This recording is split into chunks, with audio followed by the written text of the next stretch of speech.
In this video, I'm going to show you a little bit more of a complicated problem, which is referred to as a dihybrid cross. So dihybrid crosses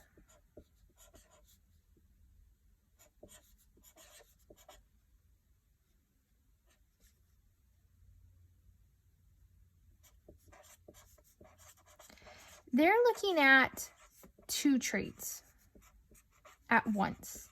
Not just the one that we've been looking at thus far, there's going to be two. So it involves crossing two different allele traits, becoming more complicated than the simple crosses with only one pair of genes being considered. The same principles apply, but the possible allele combinations are increased. If an individual is heterozygous for two traits, he or she can produce 4 different types of gametes. Each gamete must carry an allele for each of the 2 traits. So we're going to do the example on page 156, and I'm going to show you how I figure out which goes in what box. So in corn plants, the gene for tall plants is T. So let's see, tall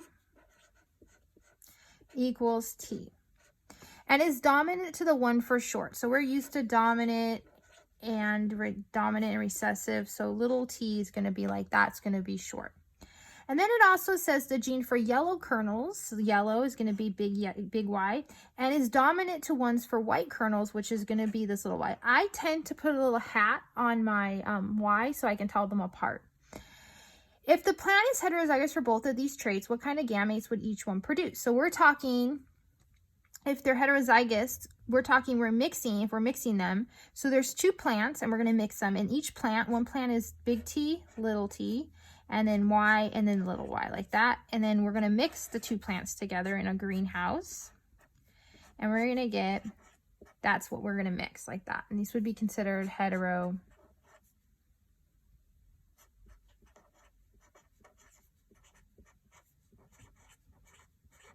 For both traits, okay? And then they want you to know gametes each parent can make for each of these things. How would we figure this out? Well, you can do that N thing that you want to, the N, whatever, and you go 1, 2, 3, 4, be N times 4, so it'd be 16, 2 times 16 would be 16. You could do that, or what I do a little differently. This is the way I was shown when I went through when I went through school. So I know that my T can go with that, but my T can also go with the little y. I do a cross multiplication. I also know that my little t can be mixed with this y, and it also can be mixed with this little y. So I know from there that the gametes I'm going to make is big T, big Y, and then big T, little y. I'm also going to have little t, big Y, and then little t, little y, like that. And because it's the same on both sides, I'm going to be mixing these with these. And how am I going to do that? So I'm going to count. So 1, 2, 3, 4. I'm going to need 16 boxes because it'll be 4 times 4, which is 16. So I'm going to make my Punnett square. Typically, these are provided in the book for you, so you won't have to do that yourself.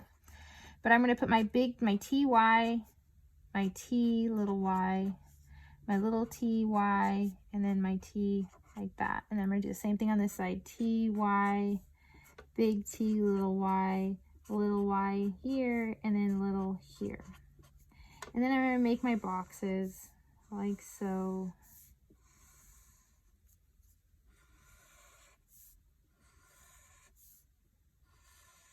Like that. There's 16 boxes, you can count them up. Now I'm going to mix them. So I'm going to go T, T, Y, Y, T, T, big Y, little y, T, T, big Y, T, little t, big Y, little y. And I'm going to keep doing that and get through the entire thing. And then when I'm all said and done, I would then go through and I'd count how many tall and yellow, how many tall, white, and short, how many yellow, and then you would get a phenotypic ratio like the one, and you can count them in the